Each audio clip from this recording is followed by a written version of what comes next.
And now we are live again. Hello everyone, this is Simay Akar. I'm a chair of IEEE Women Engineering Turkey section. And now we are watching Empowering Women Summit 2020.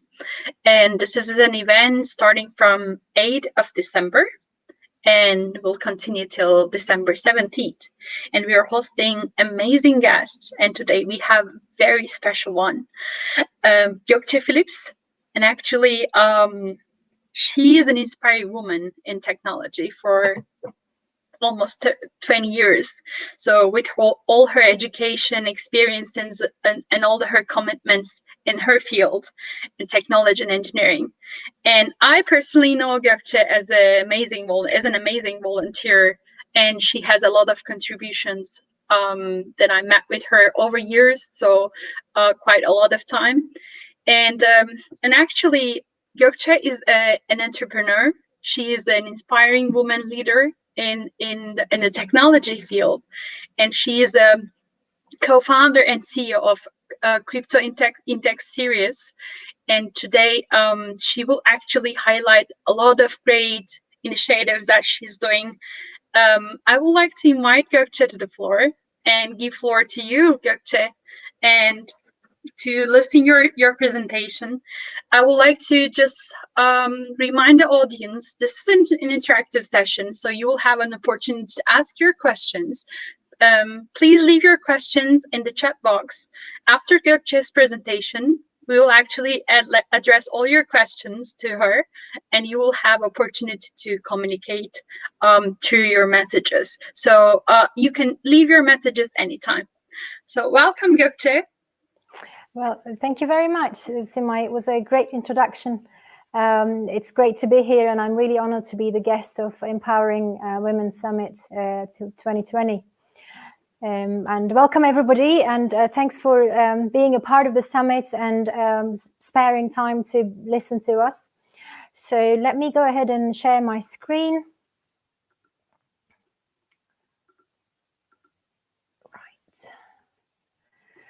Here we go. So today we'll be talking about managing the projects of life and keeping up with technology.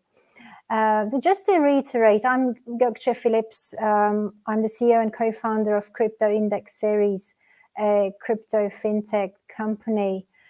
So hopefully today we will go through some of the projects in life, and we say projects, it should not mean only technical projects, but also the projects that we deal throughout our life. And on top of that, how to keep up with technology and whether it's really necessary to do so. After so many years, I figured out that we have a lot of searching to do in our life. You know, we try to discover ourselves as to who we are or who we want to be. And then there's a lot of adaptation to be done. So, you know, we try to adapt to schools to begin with, and then adapting to the university, and then to our, you know, different types of working lives. And then we're trying to adapt to being a mother, perhaps, or being a wife. But ultimately, our goal is actually to find a peace of mind somewhere during this journey.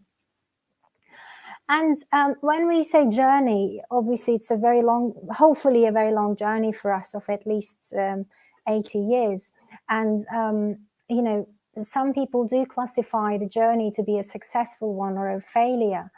But to be honest, I think there is no real success or a real failure. It's more of a collection of memories in life. So, you know, some set of collections can be seen as a success for now, and some can be seen as a failure, but perhaps some of those failures actually lead to better success in the future. So I'd like to tell you a bit of about my own journey. My journey started in the UK. So I was born in the UK and we moved to Turkey later on. And then, after 2000, my journey started again. First, I moved to Sweden, I mean, you'll see what I've been doing during this journey, but I just want you to picture or visualize as to how the journey has been for me. And after Sweden, I moved back to Turkey, and then moved to Bern in Switzerland, and from there to Geneva in Switzerland. And then I moved back to the UK. From the UK, I moved all the way to the other side of the world, to New Zealand. I spent some time in the University of Waikato as part of my PhD. And then from New Zealand back to the UK. And then spent a bit more time in the UK, and this time journey to Abu Dhabi in the United Arab Emirates. And from Abu Dhabi to Dubai, I actually lived in Palm Jumeirah for about 5.5 years and worked in Dubai. And then from then on came this. So I suppose hopefully in everyone's life there comes a point to stop and think, and that was the point of stop for me. And this happened first in 2013. So there came these two little feet, which made me realize that there is more to life suddenly than work. And there came another pair of feet in 2015, and then that made me sort of stop for a year or so, and we moved back to Turkey. So this has been my journey in terms of physically, so to speak. But career-wise, during all this time, what happened was I've been in different positions and dealing with different types of sectors or technological areas. So this time I wanted you to visualize this, but not necessarily to sort of present my life, but it's more to do with showing you what kind of other lives are possible out there. And what I call projects of my life. So I started with sort of these 5 positions in mostly software engineering areas, and again, mostly IT.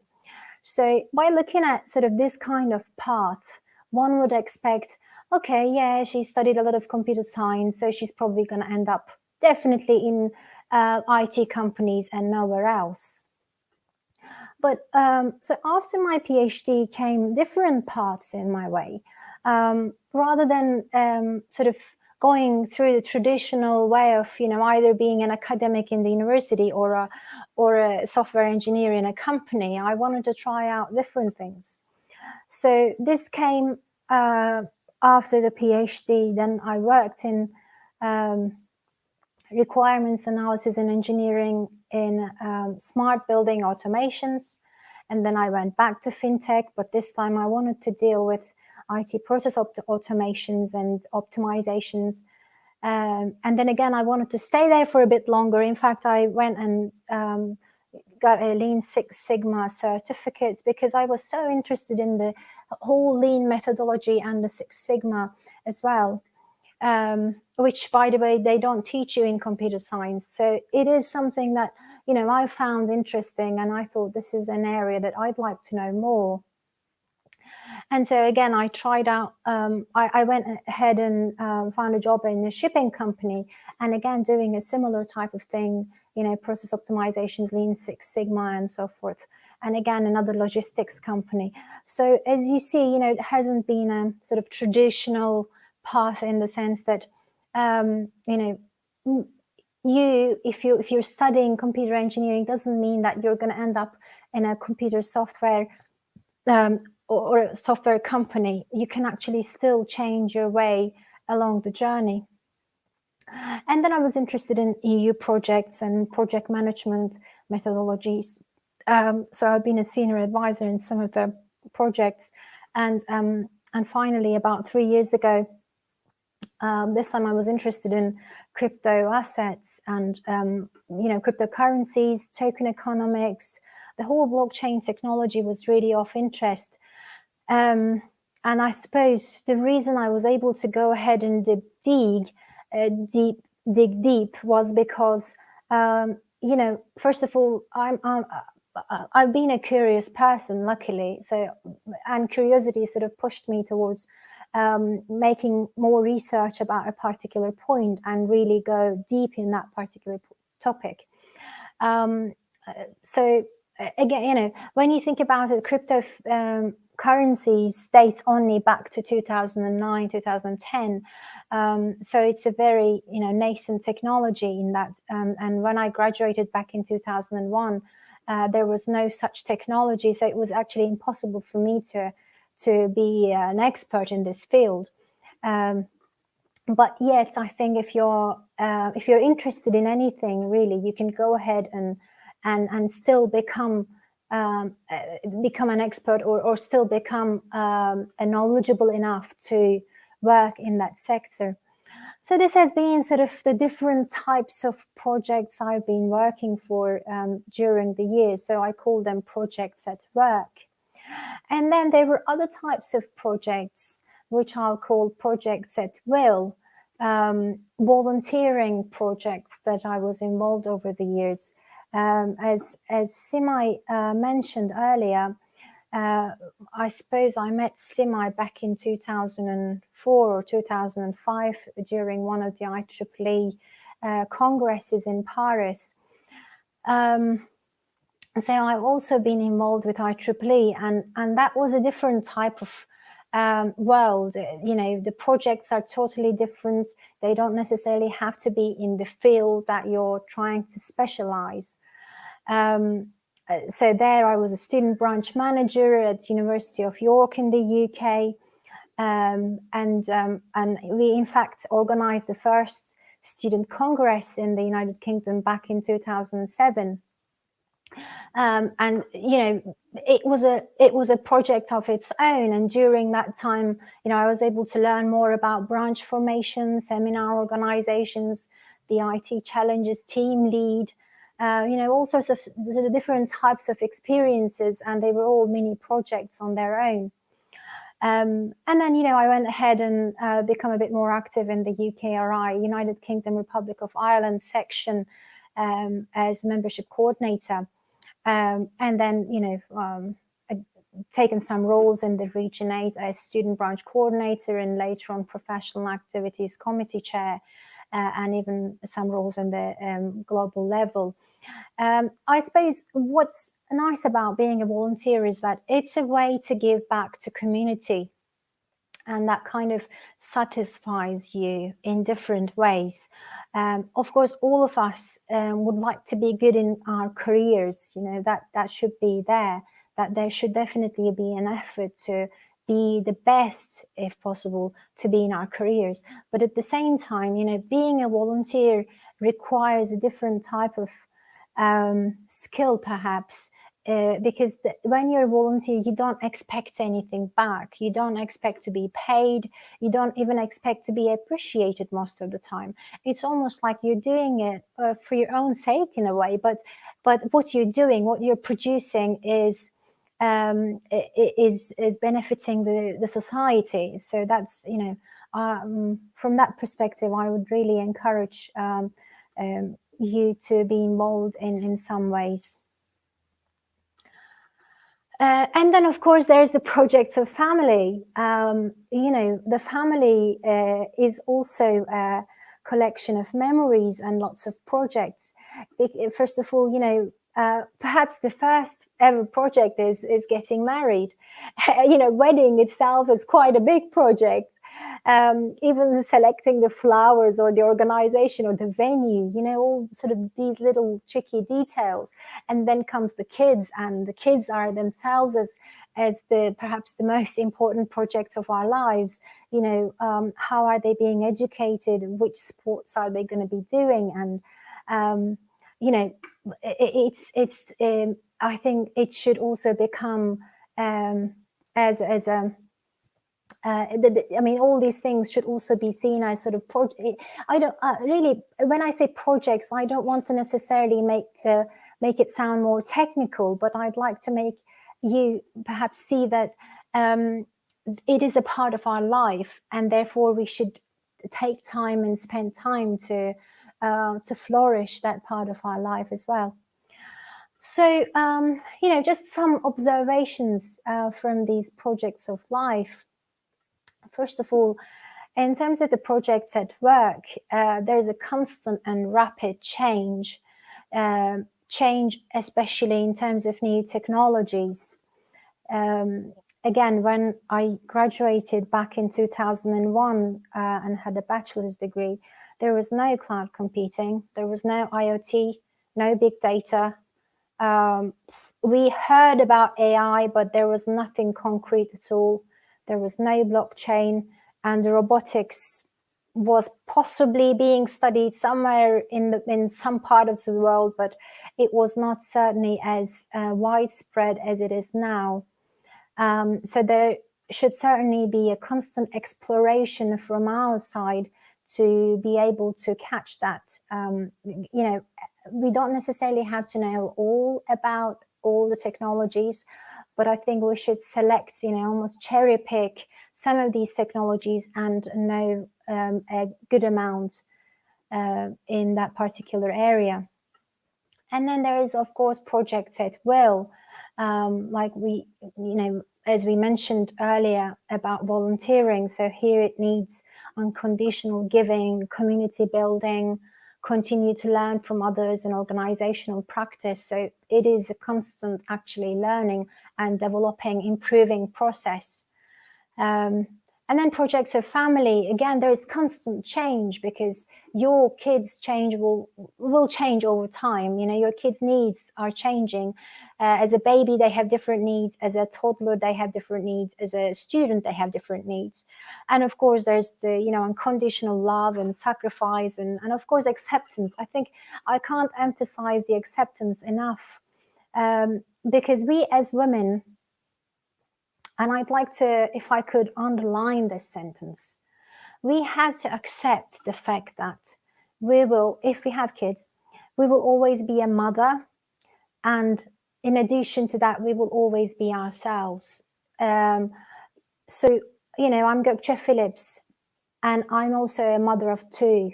And I have to accept the fact that, I can spare some amount of time for me, for my career, but I also have to spare time for my two children and for my husband. I think acceptance is not as easy as it sounds, especially, for example, now during Corona time. We're all in one house, and my kids obviously aren't going to school because, they're being homeschooled and following online courses that their schools are providing. But it comes with an acceptance that, okay, that's what's going to happen. We are not going to separate, or I'm not going to have a dedicated time to myself. So as the women of technology, I think we almost have to, again, manage our time accordingly so that we have certain time to ourselves and certain time for the other sides of our family. Now, in the rest of the presentation, I'd like to dig a bit deeper into, excuse me, into this area here, projects at work, and the kind of technologies that are being available out there for us.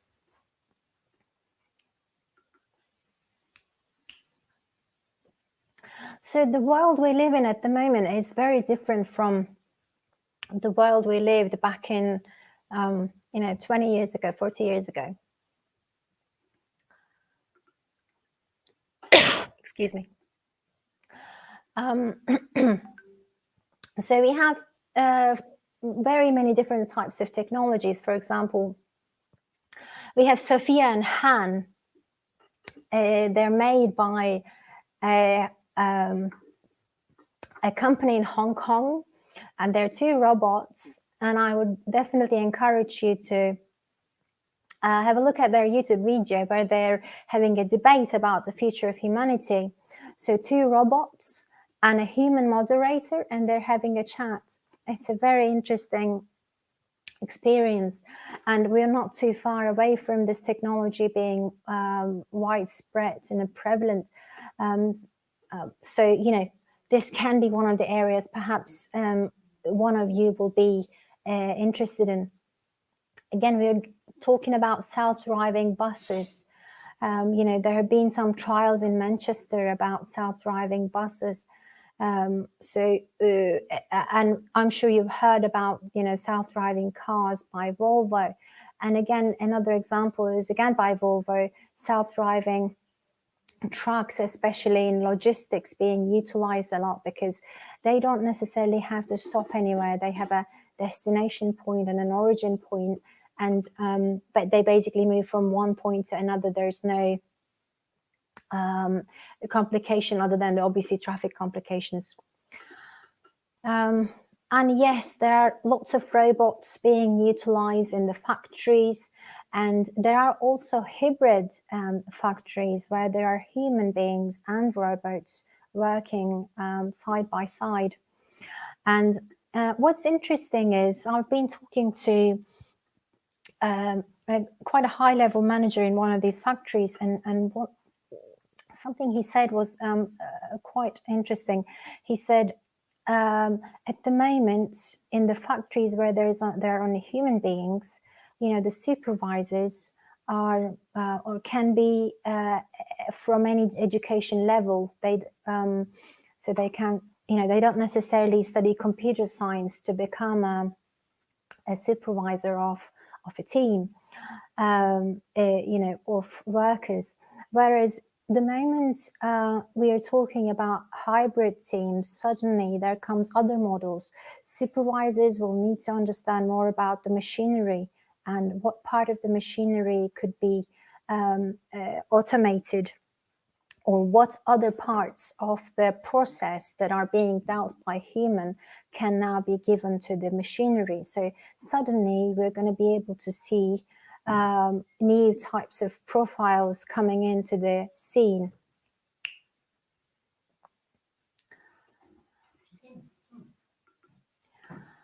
And then, of course, there are other types of technologies I'd like to talk about. There is, for example, Hyperloop.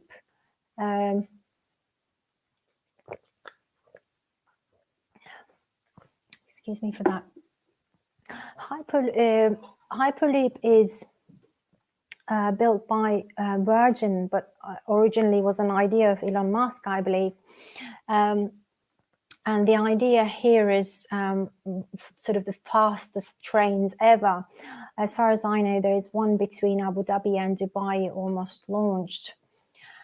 And then we can talk about rocket-powered space planes, where again, Virgin is very active, and the idea is space tourism. So we're talking about, you know, going into the space and coming back as a tourist, essentially. And I think they'll be available for $250,000 for, obviously at the moment, for wealthy people.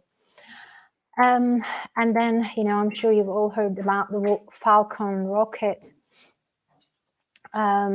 You know, and again, the SpaceX, Elon Musk's company, has put a car around the orbit of the Earth. So there are such different technologies that we can be involved if we put our minds to it. Again, more about technologies. We have, you know, tiny little drones with face recognition software, cameras integrated, and tactical sensors. Possibly, you know, you can use in all sorts of sectors. You can use for surveillance, or you can use to for image recognition. You know, so many purposes there. And again, talking about drones, we can also talk about drone-like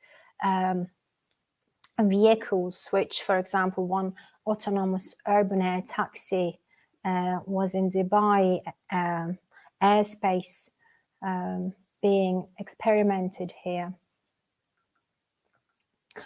And a brain chip. I mean, you know, we've seen, or people of my generation have seen this mostly in sci-fi when we were kids.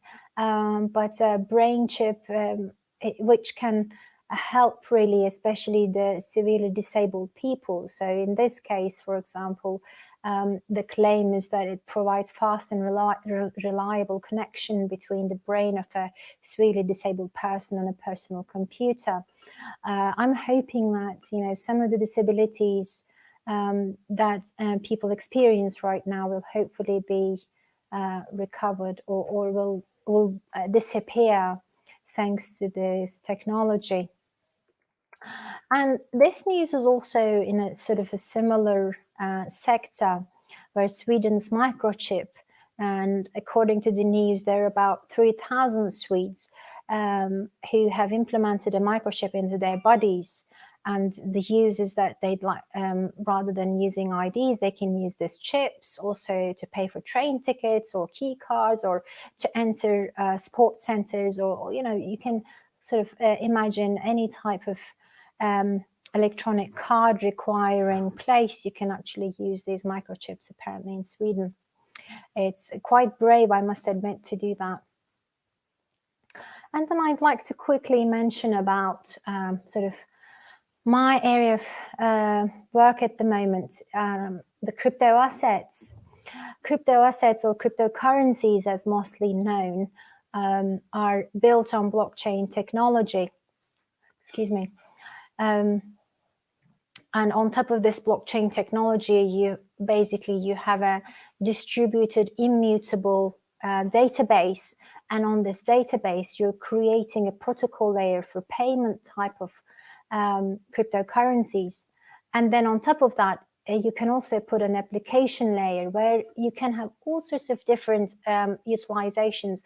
So you can have cryptocurrencies in logistics, in energy sector, in art sector, in real estate, in finance.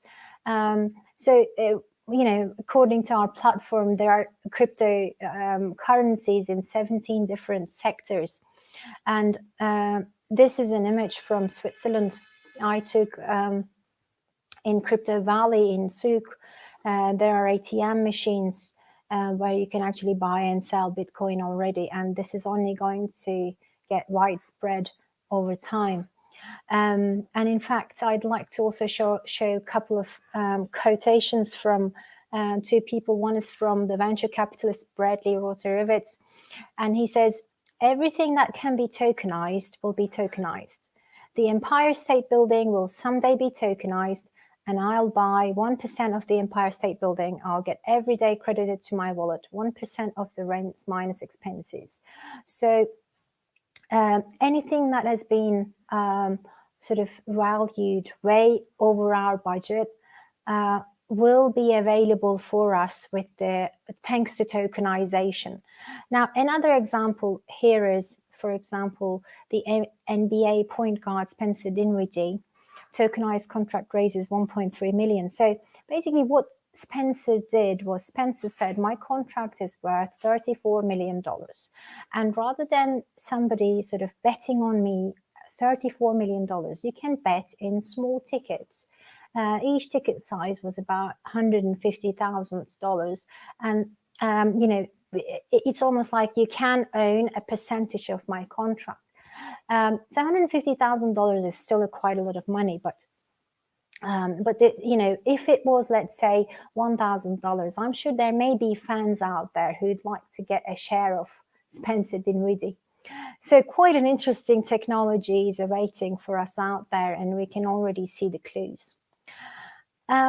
So what I'd like to say is that, just to go again, you know, we have possibly, or at least from my perspective, there are three types of projects in life: projects at work, at will, and of family. And you know, during these projects, we probably have different explorations. You know, projects at work, we probably discover more about ourselves and what we like, what we don't like, and what we'd like to learn more. During projects at will, possibly we, you know, adapt to our community. We also give back to our community.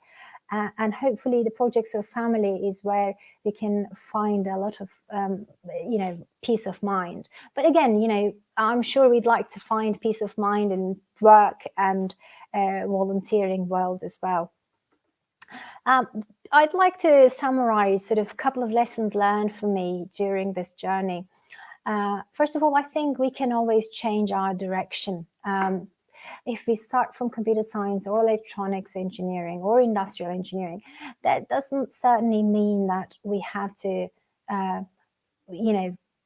only continue in that route. We can always change our route to be something else, to become somebody else, or to do something else. And it's never too late. So it was only 3 years ago I started studying crypto assets on my own, and now we have a very decent product, and I'm very proud of the company. So anything is possible in life, really, regardless of when you start doing it. And nothing is impossible as long as we're healthy. I suppose this bit, as long as we're healthy, is added after, especially after our experience with COVID-19 this year. And one piece of perhaps advice I could give humbly is to keep learning and searching is very important. That's the bit that keeps us going. Because nothing stays calm around us, or nothing stays sort of still around us. And to catch the technology, to catch the world, to catch that speed, we also have to keep learning. And I'll leave you with that one sentence: life isn't about necessarily finding yourself, but life is about creating yourself. So, hopefully we visualize ourselves as how we want to be, and then we try to create that image in life. So thank you very much for listening to me. I'm happy to answer any questions you may have. Gokce, we really appreciate all your advices and sharing your inspirational story. And while hearing you is inspirational in itself, but you had a lot of great advices. So we'd like to ask a few questions, and actually we'd like to start from women and different roles, because we all have different heads in life and roles, but women have more than men, having so many roles at the same time, and actually leading the project of her life. So so do you think there's a secret of balancing life within those roles? Because you have a lot of roles and you're just like doing great by balancing them. So would you give some advices to balance? Sure. I think prioritization is very important. So you, as an individual, you have to know what's most important for you, and then what's the next most important item, and then what's the next most important item. And then once you know that, and then it comes accepting that. Because sometimes, for example, you know that the most important thing in life is family, but you perhaps spare more time for the third, fourth item, or that that it's the most important thing, but you kind of don't want to accept it, because that means you have to do a bit more, so I think prioritization is very important, and then time management is I would say the second, because if you say that, okay, between let's say 5 p.m. and 8 p.m., and that's the case for me, 5 p.m. and 9 p.m. perhaps is the time where I spend time with my kids, and I will not do work unless it is, sort of deadline is tomorrow. But otherwise, that's the time I'm spending time with my kids. So if you sort of give that kind of decision, then it's easier for you, because if you don't have that kind of planning to do, then you're all over the place. Oh, I need to work, but I also need to spend time with my kids, or I need to spend time with my partner, or once you sort of determine the time intervals, then your mind is at a better place. Like you said, balancing, because then you can also see visually, okay, my balance is that I spend this time here with this person, and this time here with work, this time here with for me, perhaps, or to do sports. So yeah, prioritization and time management, I would say, two important things. Yeah.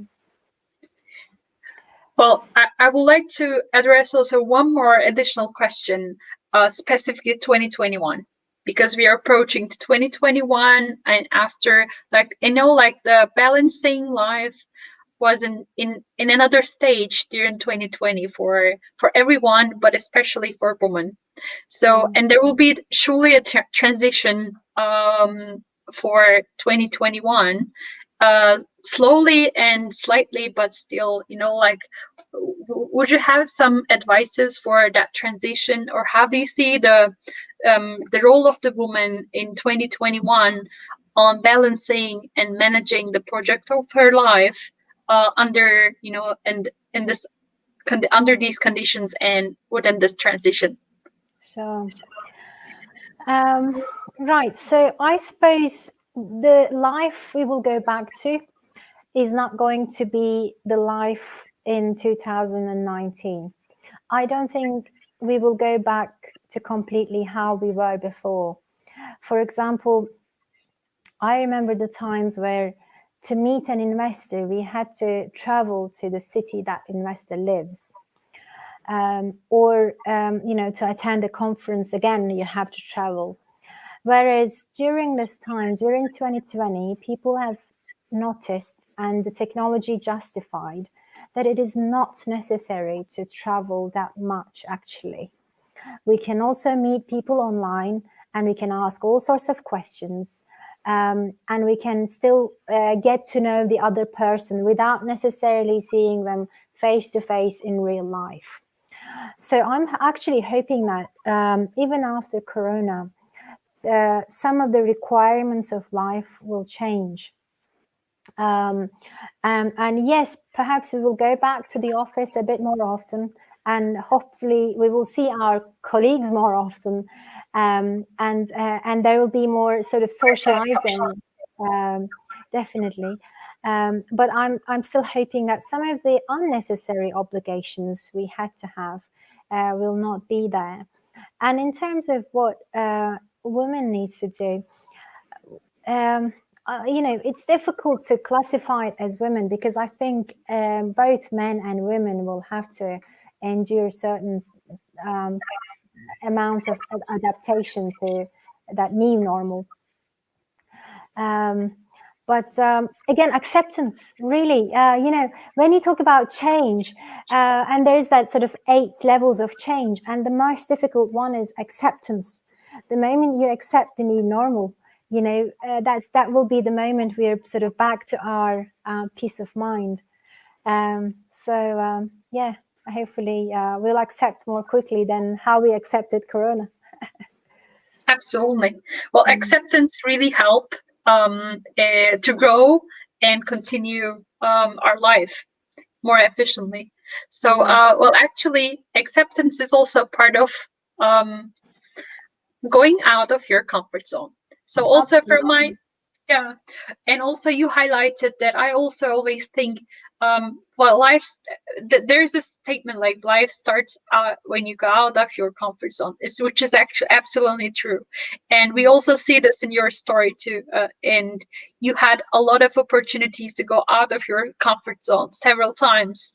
Not in just one field, not in education, in every part of the life. And actually, that's why actually the story is beautiful. So all those changes let you grow, and you take the opportunity to go out of your comfort zone one more time, because you actually really enjoy of that growth. And you're an entrepreneur. What would be your advice? Maybe I have 2 relevant questions, so you can just address them. What would be your advice for those entrepreneurs who are afraid of, who have an idea, who have actually a business plan, but a little bit afraid of going out of their comfort zone? And my second question is general. So what would be your advices for those who are afraid, not afraid, but a little bit hesitate of going out of their comfort zones? Yeah. Honestly, it is not easy to go out of your comfort zone. It possibly begins when, during the first year of primary school, your teacher says, you, I'm talking about you, can you stand up and answer this question, or something like that? And then, with your sort of red cheeks, you have to stand up and answer a question. So suddenly you're out of your comfort zone. Yeah. And it starts at that moment, and it is out there for you. But in life, of course, you can choose whether you want to be out or you want to stay in. And I think, like you said, going out of that comfort zone actually provides you the opportunity to grow, and to learn more about yourself, what you like, what you don't like in life. Even finding out what you don't like is an exploration, on its own. So I think it's definitely required for any entrepreneur to go out of their safety zone, because as an entrepreneur, you can't say, if you're in a corporate world, you can say my job definition is this, and this is what I'm going to do. This is my square. But as an entrepreneur, there are times I have to be an investor relations person. There are times I have to be a salesperson. There are times I have to sit down and write reports. And there are other times I have to project manage a technical side of our project.